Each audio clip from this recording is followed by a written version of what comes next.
বায়ান্নর ভাষা আন্দোলন থেকে ৭১ হয়ে রক্তক্ষয়ী জুলাই গণ অভ্যুত্থান বিপ্লবী এ পথ পরিক্রমায় যার কবিতা মুক্তিকামী গণমানুষকে প্রাণিত করেছে তিনি চিরসবুজের কবি আল মাহমুদ। দ্রোহ, প্রেম, প্রকৃতি ও প্রার্থনার কবি আল মাহমুদের ৯০তম জন্মদিন আজ। ১৯৩৬ সালের এই দিনে ব্রাহ্মণবাড়িয়ার মৌরাইলে তিনি জন্মগ্রহণ করেন। আর সাহিত্যের ১৬ কলা পূর্ণ করে ২০১৯ সালের ১৫ই ফেব্রুয়ারি ঢাকায় অমরতার পথে হারিয়ে যান তিনি। কবি আল মাহমুদের ৯০তম জন্মদিন উপলক্ষে পৃথক আয়োজনে দিনটি পালন করবেন ভক্ত অনুরাগীরা।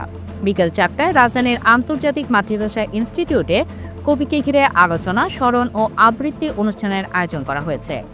কালের কলস ও কালের ধ্বনি আয়োজিত এই অনুষ্ঠানে শিল্প সাহিত্যের বিশিষ্ট ব্যক্তিবর্গ উপস্থিত থাকবেন। সকালে ময়মনসিংহ সাহিত্য সংসদ ময়মনসিংহে আয়োজন করেছে আমাদের আল মাহমুদ শীর্ষক সেমিনার। এছাড়া বাংলা একাডেমির সূত্র জানিয়েছে, কবির জন্মবার্ষিকী উপলক্ষে জুলাইতে বিশেষ সেমিনারের আয়োজন করা হবে, তবে দিন তারিখ এখনও নির্ধারিত হয়নি। আর ১২ই জুলাই বিকেল ৪টায় ঢাকা বিশ্ববিদ্যালয়ের MBA ভবনে কবিতা, স্মৃতিচারণ ও আড্ডার আয়োজন করা হয়েছে। এদিকে রাষ্ট্রীয়ভাবে কবির জন্মবার্ষিকী পালন না করায় ক্ষোভ জানিয়েছে কবি ভক্তরা। তারা জানিয়েছেন, বিগত স্বৈরাচারী সময়ে আল মাহমুদকে তুমুল অবজ্ঞা ও উপেক্ষা করা হয়েছে। জুলাই বিপ্লবে আল মাহমুদের অনেক কবিতা ছাত্র জনতাকে দারুণভাবে উদ্বুদ্ধ করেছে।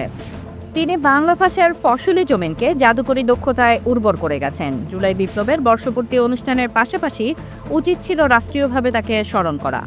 অবিলম্বে কবি লেখনী পাঠ্যপুস্তকে পুনর্বহাল সহ কবির সাহিত্য গবেষণায় কবি আল মাহমুদ ইনস্টিটিউট প্রতিষ্ঠারও দাবি জানানো হয়।